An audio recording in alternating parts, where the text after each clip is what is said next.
Chapter 13, Contracts in Writing. This is a partial chapter presented by Kelly Herzik. This chapter contains lessons on both contracts in writing and third-party contracts. We are only going to cover Lesson 3-1 to Lesson 3-3, which deals with the last element of a contract that is sometimes required, written contracts. Due to the exam coming up, I decided to forego third-party contracts. In business, companies usually do not like to give the other contracting party the right to delegate performance to a third party, and many more complex business contracts contain anti-delegation clauses. Assignments, which is transferring the right to receive performance under a contract, is more common, but there are usually limits on that as well because many parties are doing business with a specific party and don't want their performance assigned to a third party they don't know. It is most common in debtor-creditor situations where the right to money is assigned to a creditor. Because these issues do not come up as often for the average business, I chose this section to skip to give you more time to study this week. So in this lesson, we're going to cover the statute of frauds, contracts falling within the statute of frauds, exceptions to the statute of frauds, sufficiency of the writing, integrated contracts, the parole evidence rule, and exceptions to the parole evidence rule. We will begin our discussion with the statute of frauds. As we've discussed in previous lectures, contracts generally can be either oral or in writing with some exceptions.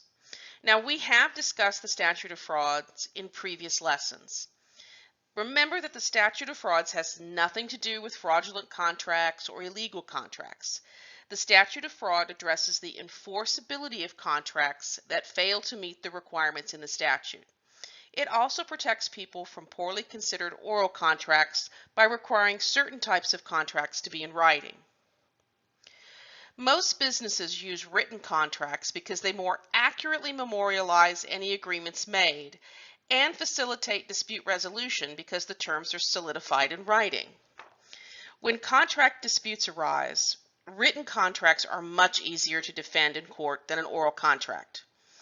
Oral contracts can devolve into a he said, she said type of scenario where the witness's testimony is all you're going to be able to prove in terms of the conditions of a contract.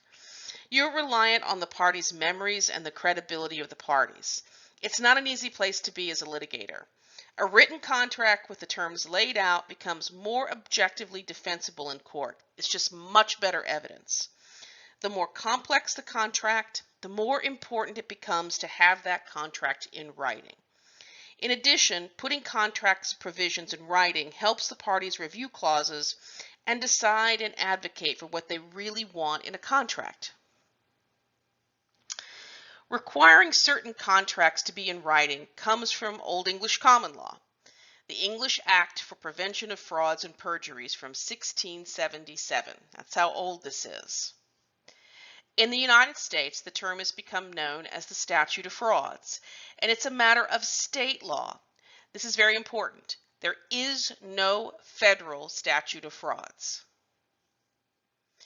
With the exception of a few states, most every state has passed a version of the statute of frauds, Kansas included. Louisiana does not have a statute of frauds per se, though it does have some protections under its Napoleonic Civil Code. And New Mexico and Maryland have created one via judicial decision and not statute. As we progress through this lecture on the statute of frauds, we will discuss the majority rules applicable in most states, but remember that because the statute of frauds is a state law doctrine, it can vary substantially. So for any particular state where a company does business, the business will need to determine the statute of fraud rules for that state. The statute of frauds has three main purposes. First, it eases contract negotiations by requiring sufficiently reliable evidence to prove the existence of a contract and its terms. Second, it prevents unreliable oral evidence from interfering with a contractual relationship. It's much more difficult to challenge a written contract than it is an oral one. We will discuss later in this lesson the parole evidence rule. The parole evidence rule governs what types of oral evidence is admissible in court to prove the terms of contracts that fall within the statute of frauds. Requiring a writing prevents the admission in court of oral evidence denying or substantially altering the contract. Third, the statute of frauds prevents parties from entering into contracts with which they do not agree. Basically, the statute of fraud requires parties entering into certain contracts to consider the terms, agree to them, write them down, and sign the contract. Next, we'll discuss the types of contracts falling within the statute of frauds. In previous lessons, we discussed the three big ones: sale of land, goods over $500, and contracts that require more than a year performance. But there are actually 5 general categories of contracts that fall within the statute of frauds. Contracts whose term prevent possible performance within 1 year, i.e. contracts whose performance is for more than 1 year. Contracts related to an interest in land or the sale of land. Leasing land is not covered unless the lease is for a year or more. Surety contracts. These are contracts where one party promises to pay the debt of another if the initial party fails to pay. Promises made in consideration of marriage, including an engagement ring. This is a contract under which one party promises something of value to the other party on the condition that they become married. And finally, of course, contracts for the sale of goods totaling over $500. While most people count this as part of the statute of frauds, it actually comes from the Uniform Commercial Code, the UCC. First, we'll consider contracts with performance of more than 1 year. Contracts with terms that make it impossible to perform the contract within 1 year are subject to the statute of frauds and must be in writing. This is critical. The time period begins to run when the contract is created, when the parties agree, not when the contract is scheduled to begin. The test for determining if the contract can be performed within 1 year considers the possibility of completing the contract in 1 year. It doesn't have to be likely, it just has to be possible. It doesn't even have to be reasonably possible, it just has to be possible. The possibility that a contract can be performed in 1 year removes the contract from the statute of frauds, meaning it does not have to be in writing. So, for example, let's consider a complex construction project contract. If there is a possibility it can be completed in a year because crews work around the clock every day, this removes it from the statute of frauds. Remember, it doesn't have to be likely, just a possibility. It basically just has to be theoretically possible. So is there an example of a contract that would still fit within this? Well, let me give you this example. Suppose Intrust Arena on May 1st, 2018 orally hires U2 for $1 million to put on a concert on June 1st, 2020. There's no possibility that U2 can perform within a year, so this oral contract would not be enforceable and must be in writing. Now let's talk about promises in consideration of marriage. An agreement for compensation or other consideration regarding marriage that one party gets in return for agreeing to marry the other party must be in writing. This simply means that if one party gets something more than an exchange of promises to marry, that contract must be in writing. Remember, this is not a contract to marry. This is a contract in consideration of marriage. A contract to marry is, I promise to marry you and you promise to marry me. That's a contract to marry. But a contract in consideration means I'll pay you something if you marry me. A good example of this is prenuptial contracts. Prenuptial contracts must be in writing. A prenuptial contract is an agreement between two parties. They enter into it before marriage, and it clearly lays out the terms of ownership rights of each party has in the other party's property. Consideration is not legally required for these type of contracts. That's a big exception. And they're not automatically enforceable just because they're in writing.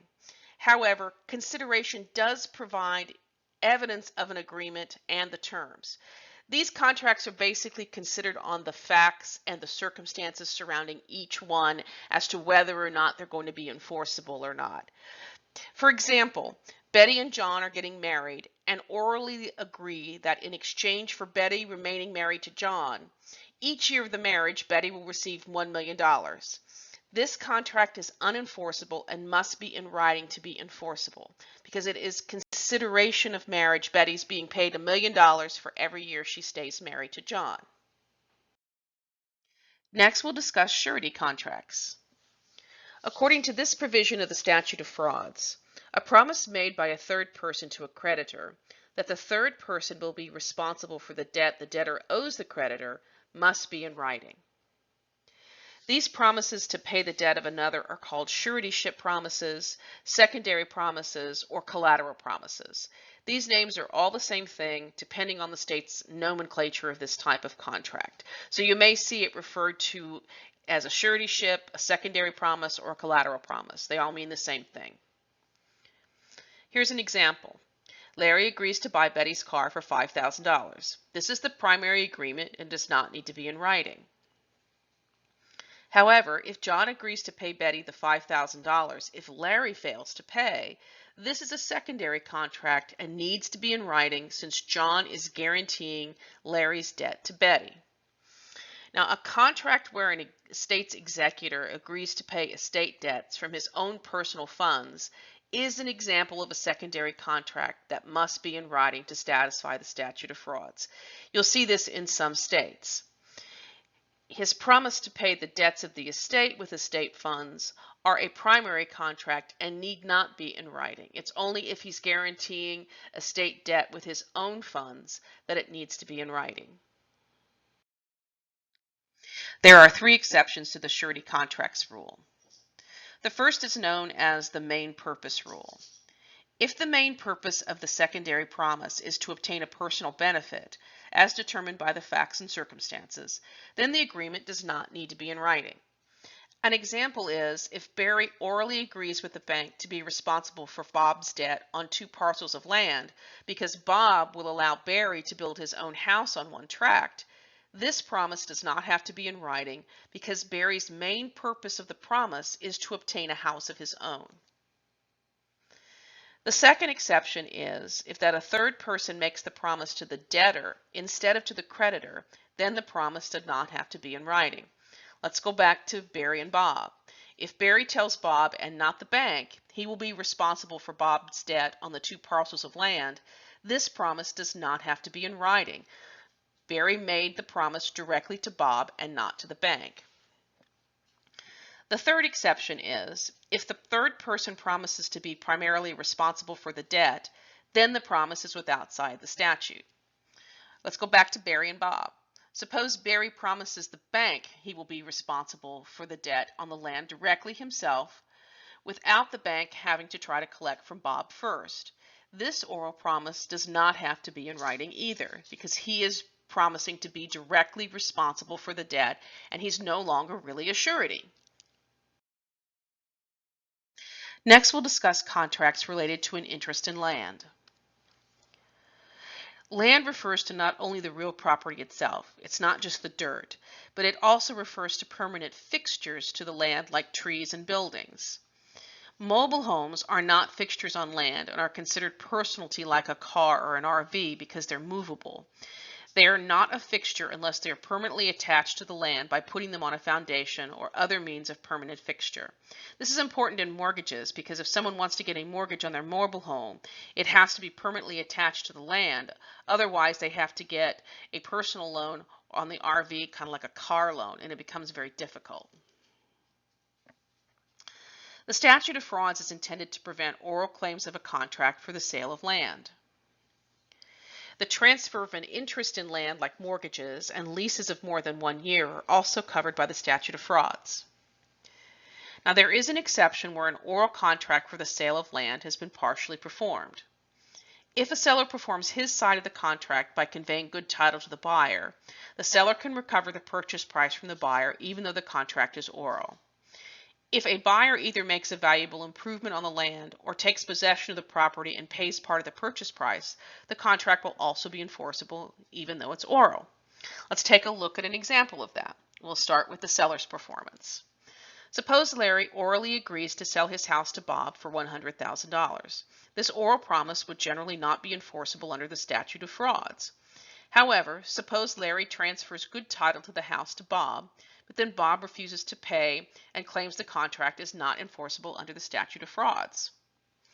A court will likely hold that Larry's partial performance of transferring title to Bob is sufficient for the oral contract to be enforced and require Bob to pay for the house.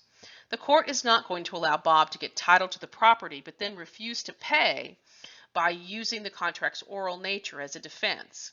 It's a fairness issue again. On the other hand, suppose Bob makes some improvements on the land. Suppose he builds a garage and makes a partial payment of $50,000. If Larry refuses to transfer title to the property, the court is likely going to require Bob to pay the rest of the money and then require Larry to transfer title to Bob.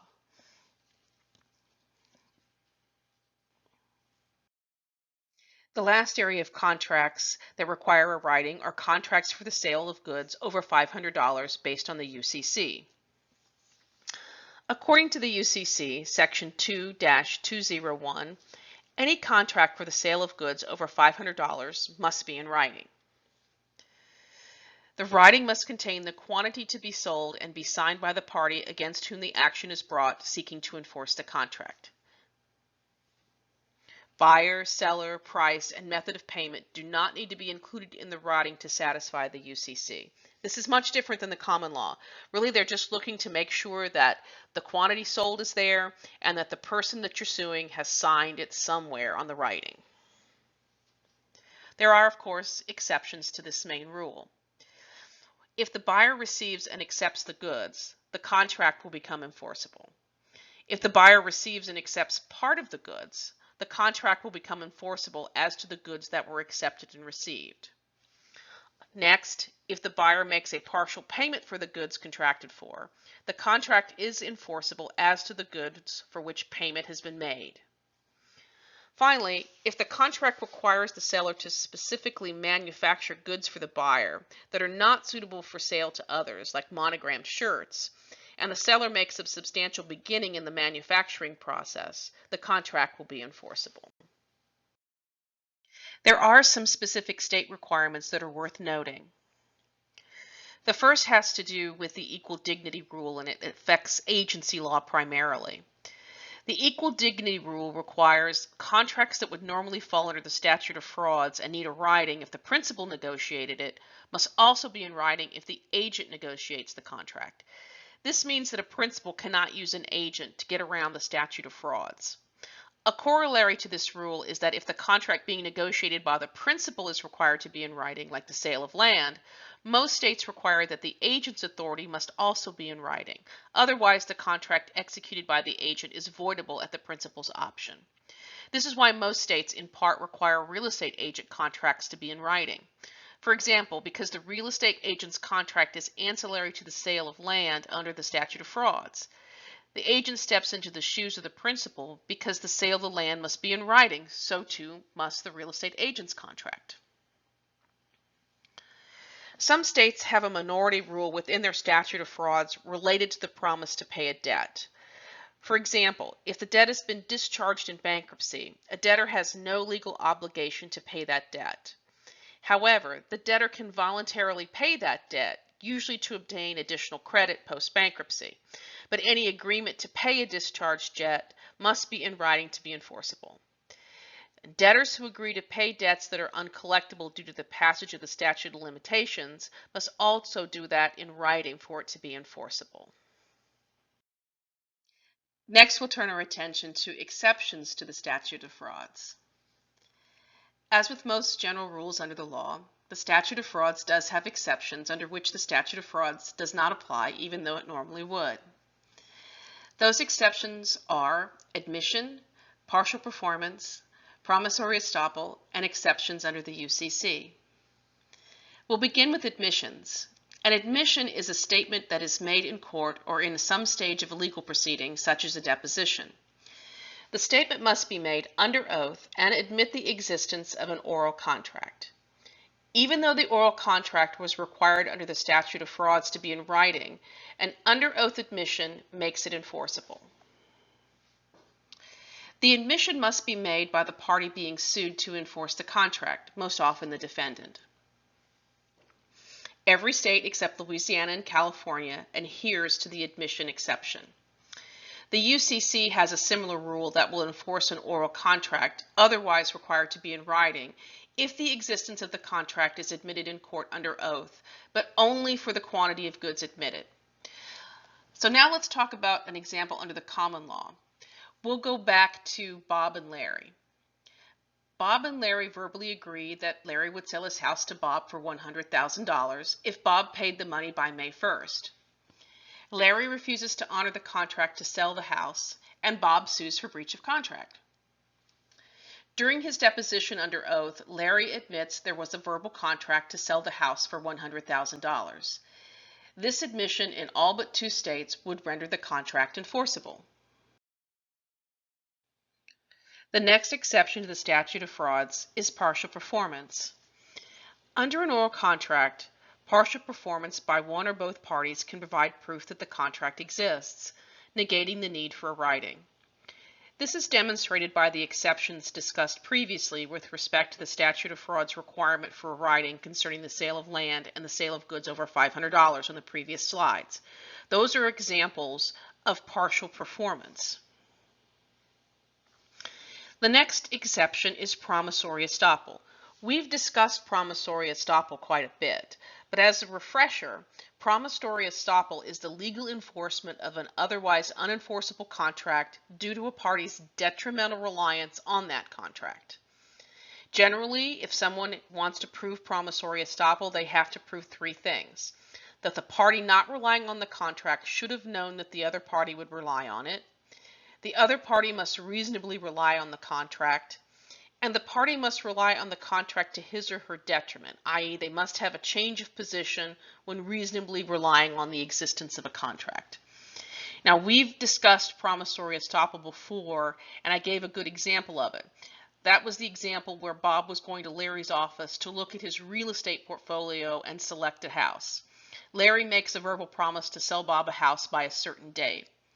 Bob reasonably relies on the promise and sells his current house and cashes in a CD to come up with the money. If Larry refuses to honor the promise, a court will likely find that Bob reasonably relied on Larry's promise to his detriment based on the circumstances surrounding the promise. The final exception to the statute of frauds are exceptions under the UCC. In addition to the UCC exceptions noted previously, it is important to note that contracts between merchants do not have to be in writing. Next, we'll discuss the sufficiency of the writing. What are the requirements for a writing to satisfy the statute of frauds? Under the common law, a writing needs the following. It needs the name of the parties to the contract, the subject matter of the agreement, the consideration given for the contract, all the relevant contract terms, and the signature of at least the party against whom enforcement of the contract is sought. The signature doesn't need to be located at the end of the contract. That's the traditional location, but it can be anywhere on the writing. More importantly, the signature doesn't need to be a full signature. It can be a mark, an initial, so long as the mark is placed on the document with the intent for it to function as a signature. The writing doesn't need to be a single document either. It can be more than one document taken together that can provide evidence of the existence of a writing. It becomes more difficult if you have to cull it together from several documents, but you can still use all those documents to prove the existence of a contract. It doesn't have to be contained in one writing. That's very important. Next, we'll contrast the sufficiency of a writing under the UCC. The UCC has different requirements to satisfy the requirement of a writing. Under the UCC, sales contracts do not have to have the name of the parties to the agreement. Instead, the UCC requires that the quantity of the goods to be sold be on the writing. Similar to the common law, a series of documents can satisfy the requirement for a writing under the UCC.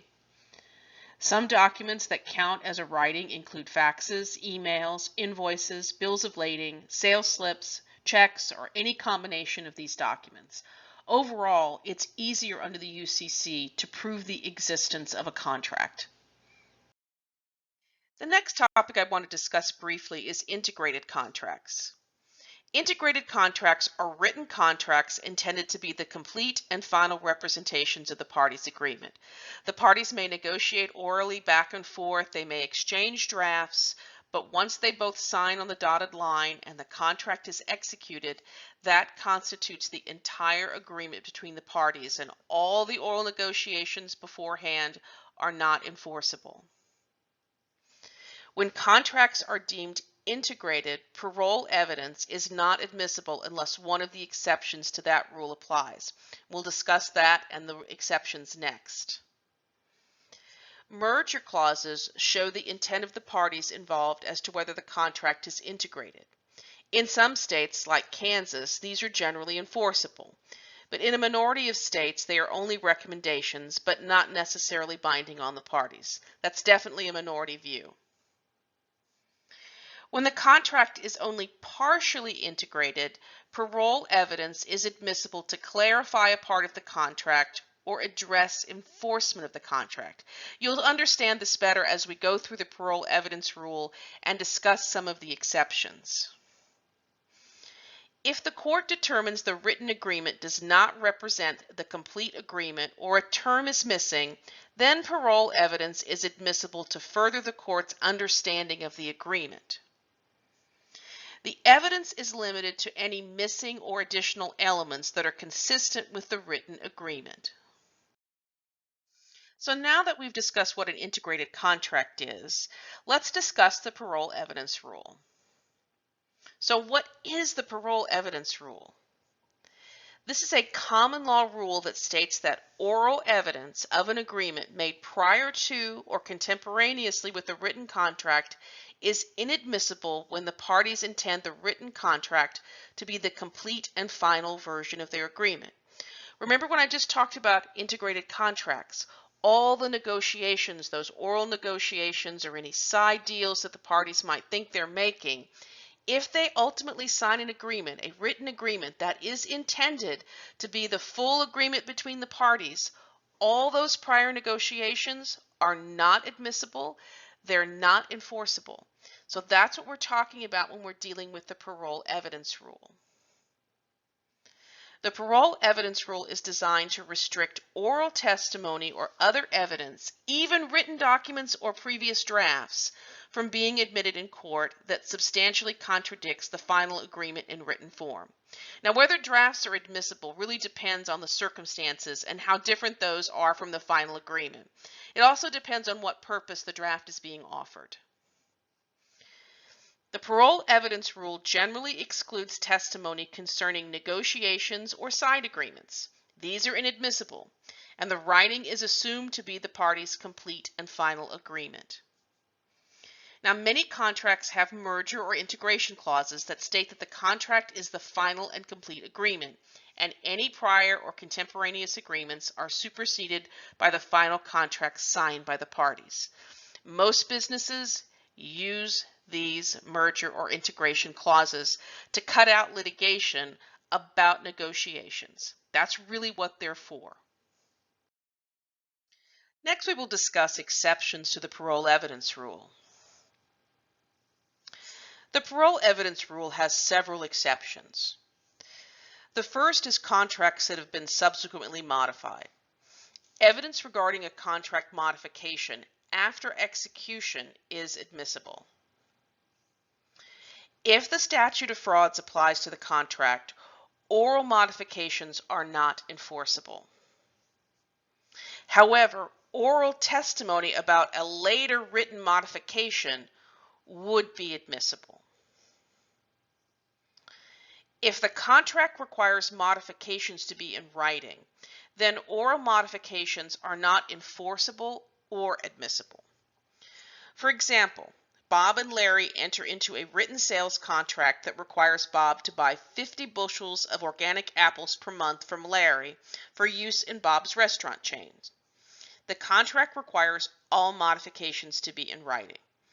If Bob later claims he and Larry orally modify the contract to require only 10 bushels per month, at a trial on a breach of contract claim between Larry and Bob because Bob stopped paying for 50 bushels a month, Bob would not be able to admit evidence that there was an oral modification of the contract, and that oral modification would be unenforceable in court.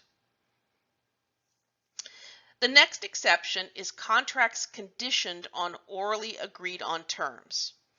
Parties may introduce evidence proving the written agreement was conditions on terms agreed to orally. The parole evidence rule does not apply because the evidence being presented does not substantially modify the written agreement.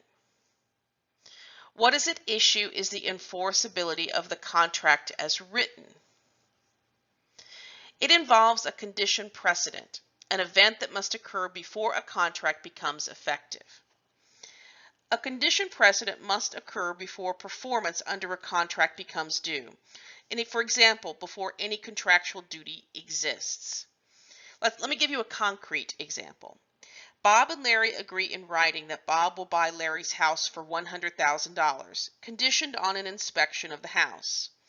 The condition precedent is the inspection. Bob does not have to purchase the house until it passes inspection. Even if the condition precedent, the inspection, is made orally, the parole evidence rule will not bar evidence about the condition precedent, the inspection, because the contract is not modified by that evidence. Rather, the entire contract as written is called into question if there is a dispute over whether the inspection was required before Bob had to buy the house. The next exception to the parole evidence rule is non-finalized, partially written, and partially oral contracts. When a contract consists of both oral and written elements, courts often treat the agreement as non-finalized. If a contract is a hybrid of both oral and written terms, oral evidence is admissible to prove the terms and conditions of the contract. Oral evidence is admissible because the court does not treat the written part of the contract as the party's entire contractual agreement. The next exception is contracts containing ambiguous terms. If the court finds a contract term or terms are ambiguous, the court will admit evidence, even oral evidence, to interpret the ambiguous contract terms, but only the ambiguous contract terms. You need to understand that the oral evidence is admitted only to clarify an ambiguous term or terms, not to change any of the terms. The evidence is not admitted to modify the contract, but to clarify its terms. The next exception are incomplete contracts. When a contract is missing key or critical information, courts can allow parole evidence to provide the missing information. Again, the parole evidence is used to clarify contract terms and not to amend, change, or modify any terms. The next exception to the parole evidence rule is contracts with obvious typographical errors. If a contract contains an obvious typo, parole evidence is admissible to demonstrate the typo really is just a typo and to clarify the proper term. A typo does not accurately reflect the party's true agreement, so parole evidence is allowed. It is admissible to correct the typo. Parole evidence isn't allowed to modify the term, but it is allowed to accurately reflect the true agreement of the parties on that term. The next exception to the parole evidence rule is void or voidable contracts. We talked about those in Chapter 9, so if you need a refresher on what a void or voidable contract is, you can go back to that chapter. Now, courts will allow parole evidence to demonstrate that the contract is void or voidable. For example, parole evidence is admissible in court to show that one party was a minor at the time the contract was executed. The reason parole evidence is admissible is because we're not challenging the terms of the contract as written. We're merely challenging whether or not the contract is avoidable or perhaps void, depending on the evidence. The last exception to the parole evidence rule we're going to discuss today is existence of prior dealings or usage of trade. This actually comes from the UCC. Under the UCC, parole evidence is admissible for clarifications of terms if the evidence addresses prior dealings between the parties or trade usage in the parties' business field. Evidence of the parties' past dealings can help clarify missing or ambiguous terms based on the conduct of the parties.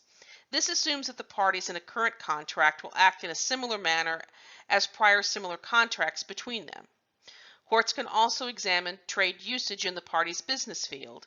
The court assumes that the parties will act in conformity with standard expected practices in their industry. This is the end of Chapter 13.